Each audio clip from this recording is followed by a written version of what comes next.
are lucky enough to have Nathaniel Ancheta, our current visiting artist. So let's round of applause. So kind of what we want to do tonight is talk to Nathaniel a little bit about his background. Aside from just kind of being in the field of fine art, he's also worked in design, in advertising. So maybe you can go through a little bit of how that feeds into his art practice, talking about that practice, and then talking about this work in particular. So towards the end of it, when we get into talking about the work here, if you have any questions or comments, feel free to raise your hand and we'll take those as well. We're here for you guys. We want you to have as much out of this, and so if you have anything to say, just put your hand up, just like we're in class, right? So start, give us a little background. How did you get into art? Have you always done art? So originally, I actually didn't go to school for art. I wanted to go in for design and architecture. I went in wanting to study CAD and build my own house, and I was really interested in wanting to build malls for a little bit. And unfortunately, the school I went to didn't have a great design program, and I kind of ended up falling into the fine art realm. Yeah, unfortunately. Unfortunately. In my mind at the time, it was unfortunate because I had goals. I was like, I want to be this great architect.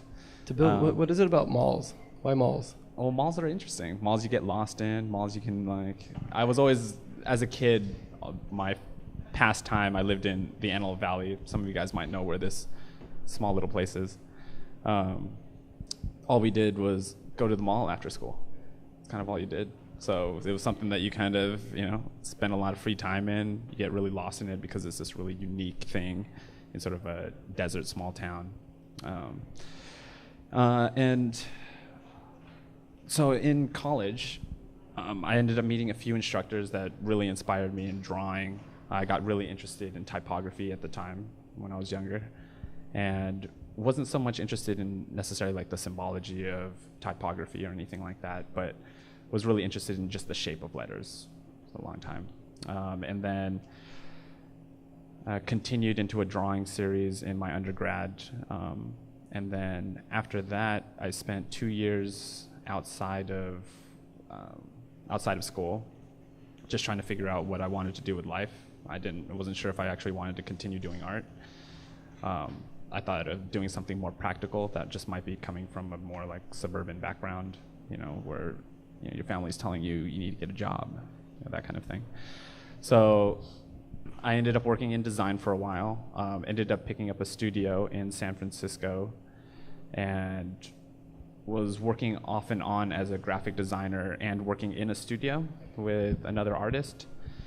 And I got some of the greatest advice I ever got from her, and she was like, I asked her, I'm thinking about going back to grad school. What do you think? She's like, how long have you been out? Like, about a year. She's like, don't do it. I was like, why? She's like, because you haven't learned life yet. So I ended up spending about 2.5 years, almost 3 years before going back into school. And at that point, I knew that I wanted to do fine art. I didn't know quite why, but I knew that it was my highest excitement at the time. So it's a little sort of quick brush through of how I got into to really pursuing art. Yeah. And so I know you're finishing up grad school now. What's been the anything in particular that's done for your practice? It informs my practice in a few different ways, actually. One would be theoretical.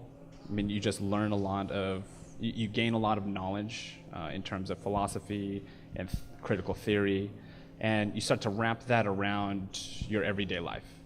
So again, theory and philosophy are great tools, but if you never apply them to real life situations, it's kind of pointless, right? So what grad school has done is taken a lot of the raw experiences that I had and helped me understand them, through either philosophical terms, critical theory terms, psychological terms.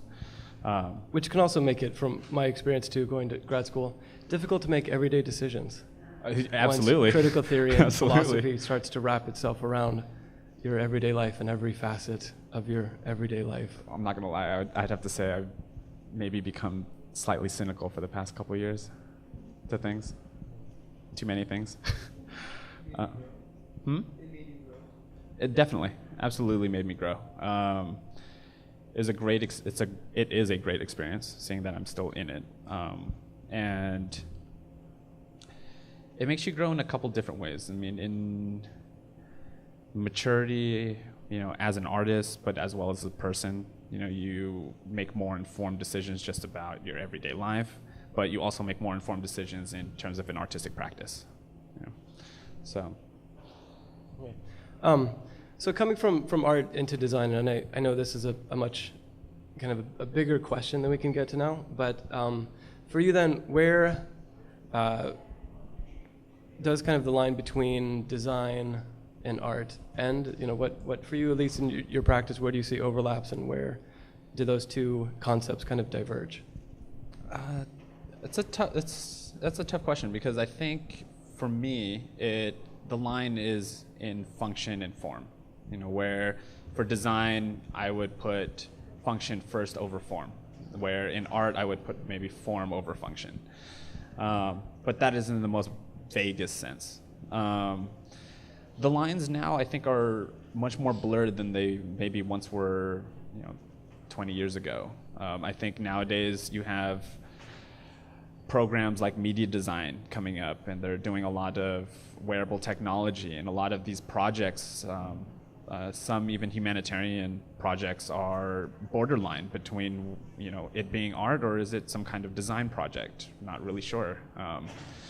So I think there's a big spillover now in terms of design concepts coming into art and artistic concerns coming back into design. So I want to say I would say I'm an artist who sits somewhere in that divide. I don't distinguish myself as a designer, nor do I try to label myself as an artist. I would say I'm a maker of things. Sure, creator. But if someone asks me what I did, I say I make stuff. Yeah.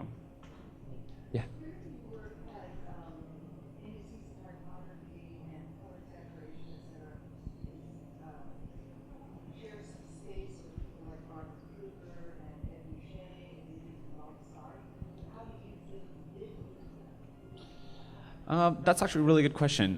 There are a lot of historical references in this work, and I think differing from them, I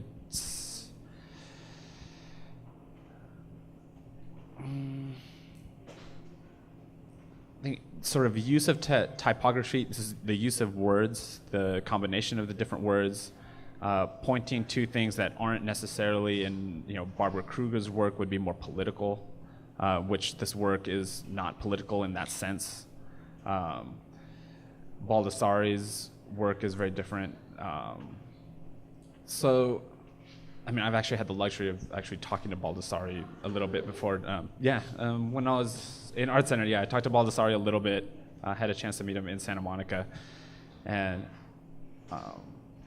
talked to him a little bit about his work and his dots and his funny stories. But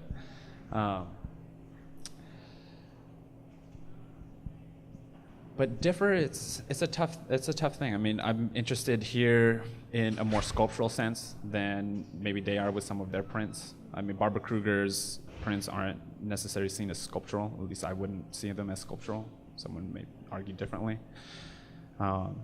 Same with Baldessari's photographs and prints. So there are a lot of small nuances that are a little bit different. Yeah, you mentioned it being sculptural. One of the things that I guess we'll just get into talking about the art directly now.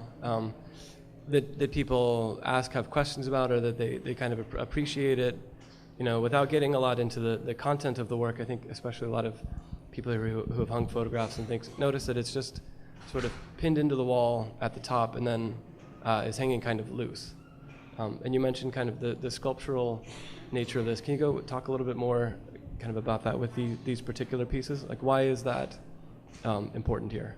The sculptural aspect of them is incredibly important, just in relationship also to the words. A lot of this is pointing toward a kind of disjuncture or a relationship between object and subject, or so revealing the objectness of it allows one to really see it as a thing that I have to interact with, as opposed to just like you can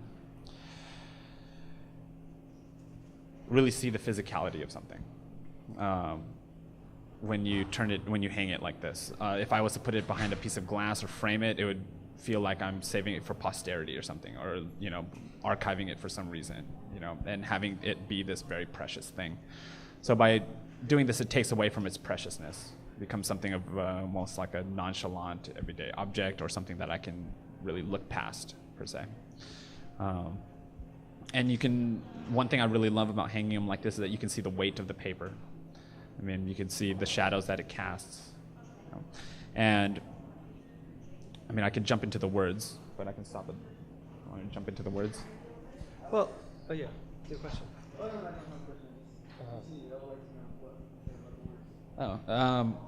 So in relationship to these being objects that are hanging, the words are also adjectives that describe a state of mind.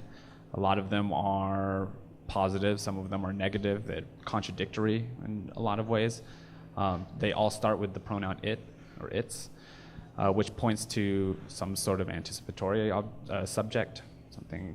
And while you're reading it, you're not only confronted with the physical aspect of it, but you're also confronted with this language that's trying to point at something that isn't the thing that you're looking at, because those words aren't that object. That object cannot do those things. So what could these things be pointing to? So there's a sort of mirroring self-reflexivity to the work, pointing back at what is being represented, or what should I be looking at, and how should I be looking at it. So there's this kind of self-reflection and mirroring effect without using a mirror within the work. Every word that you used for each color, it was linked to that color, or it was how you felt? Were the words? No, they weren't necessarily linked to the color at all. Some of the words were grouped together, and they were edited at the same time.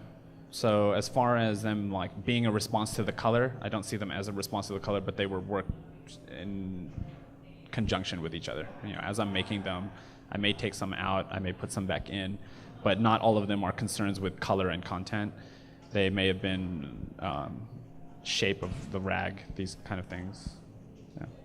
I mean, it's also, there's a way here too, and I talk about this a lot when I speak of design, that the way that we use visual metaphors to talk about things that happen, like a certain phrase can be colored by a particular emotion or within a particular context. So I look at these too, and if the words aren't necessarily describing the colors, but the color that's behind it certainly has some effect on that word, on what it is.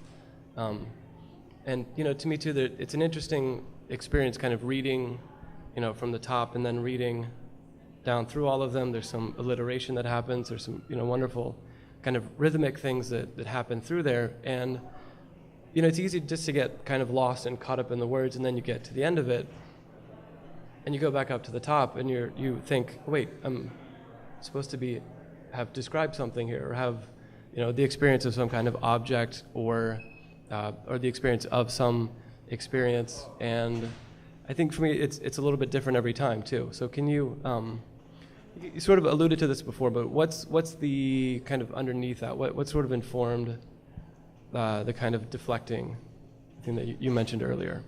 Is there anything kind of in philosophical or in your practice, or anything that is kind of illustrative of? It's like trying to step back into a time machine. I can't point to anything at the moment of where, like, as I'm sort of re-looking at these, but there was an definite interest in, stacking these words, creating a kind of reservoir of language, as you go through these, and it becomes this repetitive thing. I would imagine not everyone gets through every single word, of these stacks. It just becomes a sort of representation also of language, at the same time describing something. And then there is the subtlety in the difference of typography in there with the color. that is much more closely related than, say, the words were. There is a kind of playfulness or a kind of more sternness in, throughout the typography as you move across each print. So, yeah, no, I'm not quite sure if I see anything there that. Because for me, and this again could be knowing your background, having done some work in advertising, this to me points out a lot of things about the nature of kind of printed messages too, that they're easy for us to take for granted as kind of non-material things, but then what we've got here, the way that they're hung, the paper coming off the wall, the way that it's, even just the way that they're, that it's changed over the 5-6 weeks that they've been up here. It calls attention again to that, the fact that those are tactile things that were made by somebody kind of for a purpose. And so for me, the physicality of the work too, then also points to kind of the physicality of color, of typography, of the way that those are also plastic parts of design, and able to manipulate as well.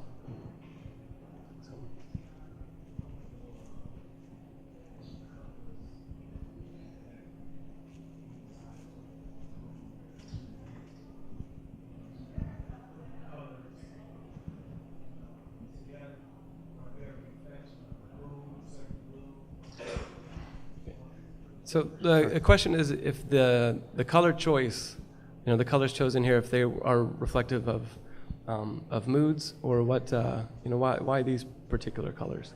I'd actually have I'd answer that question from a previous series before this. Before working in this, I was working in painting, and I was making a sort of different series of portraits where I created this fake system of signs and symbols that sort of, in a factory kind of way, generated these paintings of different people. So coming from that series into this one, there was a relationship toward how I felt when I encountered some other person. I would meet people, and at the time, I was really interested in chakras. I'm going to use this term because it's come up a few times, but chakras and auras. And I was doing a small little meditation practice with a friend of mine before, where we would just sit and stare at each other and wait to see an aura sort of arise. So there was this kind of... Artists, we do weird things. We do weird stuff, yeah. And that's a little bit where some of this came from. Was maybe more driven by this kind of like auras, colors that you see, how you meet people, and how you kind of, in a funny way, it was like how I made decisions. It's like, you were this purple thing with these words. Sort of a series and that's kind of what came before or laid the foundation for this work. So they weren't really necessarily moods per se. They definitely evoke a kind of mood, when you're looking at each one of these, but at the same time I could maybe replace mood with personality. Yeah, and then it feels too, I think with because they are called portraits of color. So I think that the name of these that right there calls into the work some kind of representation, and as I'm kind of reading down the words here too, it's sweet, bright, brilliant, playful, pleasant, resourceful. There feels like there's a kind of a grasping to represent the whatever it is too. So the way that the first time you have some experience or an emotion that you're trying to grasp, to kind of represent in words, it's sort of a process of throwing different things out and kind of seeing what fits. So I think there's a lot of ways to read these. That's another one that just kind of occurred to me there, that almost like maybe this is a checklist. Well, I think it's tied a little bit to what I was saying earlier about a sort of reservoir of like descriptions or a reservoir of language where, all of things, it reads as a statement. It reads as something telling you that this thing is these series of things, but you can choose to disagree or agree with that as you're reading down this. You're like, no, it's not, it is, it isn't. But at the same time, what are you actually, that's where the self-reflectiveness of this work sort of comes in, and it becomes a kind of mirror to, wait, what am I actually agreeing with or disagreeing with? Is it, your own decision making about what you're reading? And it makes you think about how you're making those kind of decisions. So there is that kind of that's what I mean by that self-reflexivity in the use of the language, and it being sort of stacked in a long reservoir, so that you're kind of going through a kind of checklist, a series of descriptions that you may agree with or not agree with. It makes you sort of question why, because there isn't really a why there. And so you have to first figure out what it's trying to point at, which obviously, as you're reading it, doesn't really point to the object that you're looking at. And what is it about the concept of or is there anything about the concept of portraits, of representations in general that you're interested in? Kind of, did that come first, or was that just something from these particular sets of pieces? I was interested in portraiture, again, before I even made this series, I was interested in portraiture as being a sort of representation of power for a while.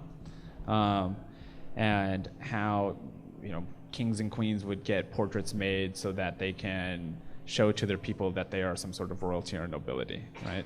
You wouldn't be able to get a portrait made unless you were of some high status.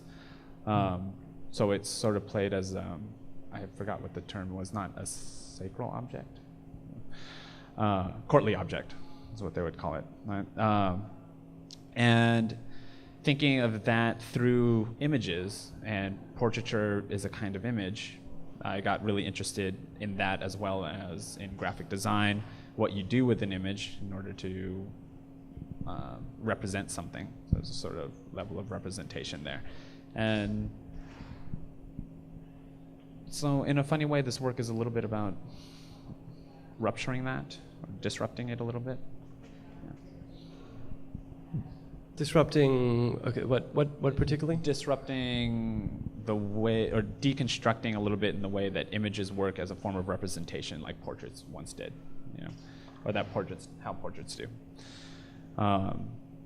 Because when I look at an image or a representation of something in media, you could be like, and in graphic design, right? You're trained to be able to create an image that best represents something and puts its best foot forward. And you're like, this is what this thing is, right? And I can mask that in either some sort of narrative or story, combined with visual accents. And that becomes a representation, or maybe a portrait of that product or something. So in this way, that kind of representation, it was like I wanted to break that up or turn it into pieces and then be able to reconstruct it in a way that becomes more critical of itself. So is it I don't know, maybe kind of a way of things like, right now, because I'm sure all of you have been kind of glued to your, like, whether it's a Twitter or your Facebook feed with election results, things happening, or maybe you've been avoiding them entirely. Probably the saner route to go. And there's something about these two, that the way that they read, kind of going down to that, it's a little bit like a feed there. So is there anything in particular about either like social media or again kind of media in general here that you're interested in speaking to? No, not so much. There wasn't anything while making this work. I wasn't necessarily interested in the vertical scrolling of social platforms or anything like that. That wasn't in my mind. I find it interesting, but not on my mind when I was making the work. No. Okay. Sure.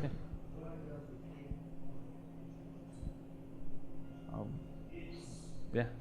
Oh, I think that is.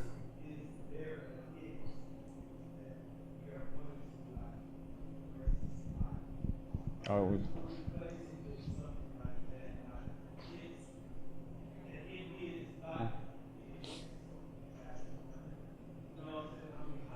Mm-hmm. Yeah, so I think the question is, what is it? Yeah, what is it, right? Well, that's the big question, right? Quandary. Well, I think that's the big question, and I'm not going to. I will take the position as an artist and not determine that for you. I'm going to leave that open to your own judgment. I mean, the artist proposes and the spectator determines. So I'll leave that one up to you. Which I think too is, at least for me, another kind of area of divergence between design and art, right? Because design is about kind of dictating and determining. If you're looking at, say, a poster, what it is, when it's going to be happening, where it's going to be happening, right, is dictated to you. Or again, for some reason, I seem to have politics on my mind. I can't imagine why. I think that's everyone in this room. A political ad, it's meant to kind of direct you to a very clear, kind of a conclusion. And I think one of the things about that art can do in leaving those things open, right, reminds you that those conclusions are not necessarily determined, or they're determined by a person with an agenda, with something behind it, and they're not kind of necessarily to be taken for granted. Yeah, no, I agree 100% with what you're saying. I think art can definitely parse out sort of the political rhetoric that we're surrounded with, especially when distributed through images and things like that. Art does have that power still. In what way, I do not know. I mean, I am not going to sit here and say that like there is a, but you can mess with images in a particular way, and it can do this. But I think as other creatives in this room, I think there is a sort of responsibility as artists and designers to be aware of what you're putting out there. And I think one of the ways, or one of the things that art does, is it can give us a set of tools for doing that parsing, for engaging in inquiry. And another one of the things, the reasons I am really drawn to the pieces here, is that in this kind of formal presentation of some of the very basic tools of design, right? I mean, you have paper that's been printed on in color with typography, with just very simple shapes. I mean, these are a very kind of bare bones set of graphic design tools. And yeah, then when you read through them, when you go through what it's trying to say, that there's something in there that's very complicated or very ironic, or that is very much kind of undetermined. So in being a set of tools, it kind of calls to mind, at least for me, that art in itself is a set of tools. Sure. Any other comments, questions?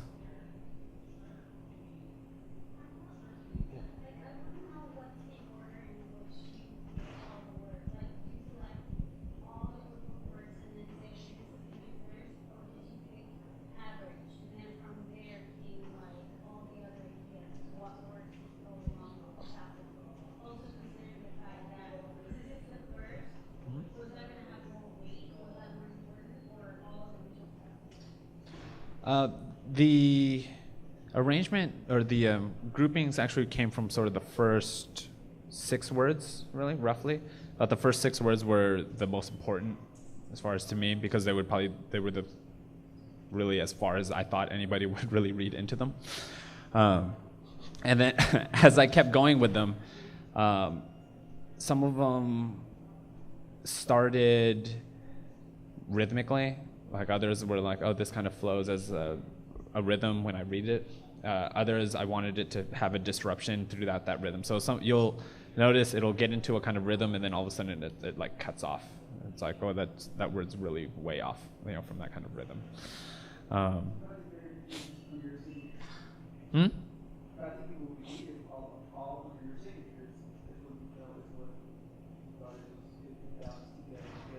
Sure. Yeah. There is definitely a level of authorship to it, that it wasn't, from a kind of outside system in which I was just like having these words pumped out. No, I mean I had a lot of control in the grouping. Yeah, and I think anything else? Other questions? One of the last things for me too that we didn't mention, a lot of what we talked about with the work was, or the way that it's hung and everything, to make it kind of not precious, or not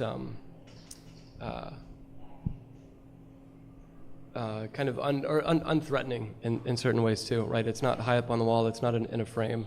So when I stand in front and look at this thing too, the one thing that I keep coming back to, and the one thing that I find maybe can be all of these things at any one time. And you mentioned chakras earlier, are people. I mean, these are all kind of hung. If you were hanging a full-sized mirror on your wall, it would be about this size, probably hung about, this high, and then just this thin line of words here that almost comprises, a body. If you guys know me, I do a lot of like figure drawing and figurative work, so maybe I'm always just seeing figures in everything. But that to me is at the end of the day is what it is. It has something to do with people, and being complicated, multifaceted, contradictory, even at times as well. So. Yeah, I'll speak to that just briefly, but that is one of the biggest sort of visual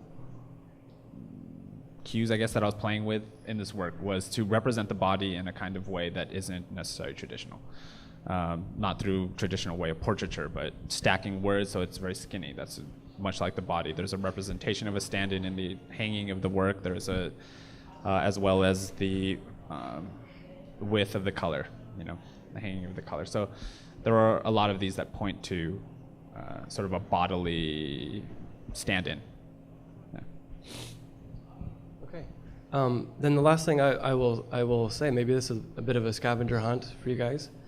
There's one word that's repeated twice, and there's one spelling error. Have fun. I don't know, maybe. So, Nathaniel, thanks so much for being here. Thank you. And it's about 6, so if you have any questions, I think we'll be here for a few minutes afterwards. I am.